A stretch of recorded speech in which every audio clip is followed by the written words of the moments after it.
Telugu big boss season 8 హౌస్‌లో big boss సరికొత్త టాస్క్‌ని అందించడం జరిగింది. హౌస్‌లో ఉన్న 7 మంది కంటెస్టెంట్స్‌లో టాప్ 5 ఫినాల్‌కి వెళ్ళే అవకాశం అయితే బిగ్ బాస్ అందించేశారు. కంటెస్టెంట్ చేతిలోనే ఇప్పుడు వరుసగా ఓట్ అప్పీల్ కోసం అయితే టాస్క్‌లు మాత్రమే కాదు, ఇప్పుడు ఒక అస్త్ర అంటూ సరికొత్త టాస్క్‌ని కూడా అందించేశారు. అయితే ఇప్పటికే ప్రతి సీజన్‌లో కూడా మనం ఫినాలే దగ్గర పడుతున్న సమయంలో క్యాష్ సూట్ కేసుతో అయితే హౌస్ లోపలికి వస్తూ ఉంటారు. అలానే మీకు ఈ డబ్బులు తీసుకొని బయటికి వెళ్ళాలి అనుకుంటే వెళ్ళిపోవచ్చు అంటూ ప్రైజ్ మనీలో సగం అమౌంట్‌ని లేదంటే ఈ 10,00,000 ఈ 8,00,000 అంటూ ఆఫర్ పెడుతూ ఉంటారు. ఎవరైతే గెలవలేమో ఫినాల్‌కి వెళ్ళిన దండగే అనుకున్న వాళ్ళు ఈ క్యాష్ సూట్ కేస్‌ని తీసుకొని బయటికి వెళ్ళిపోతూ ఉంటారు.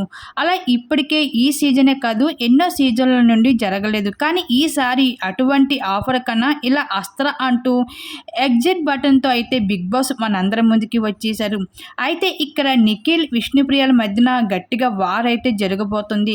ఇలా మొత్తానికి అయితే ఫినాలే దగ్గర పడుతున్న సమయంలో అయితే బిగ్ బాస్ అనేక రకాల ట్విస్టులు అయితే పెట్టడం జరుగుతుంది కంటెస్టెంట్స్‌ల మధ్యన ఈ విధంగా.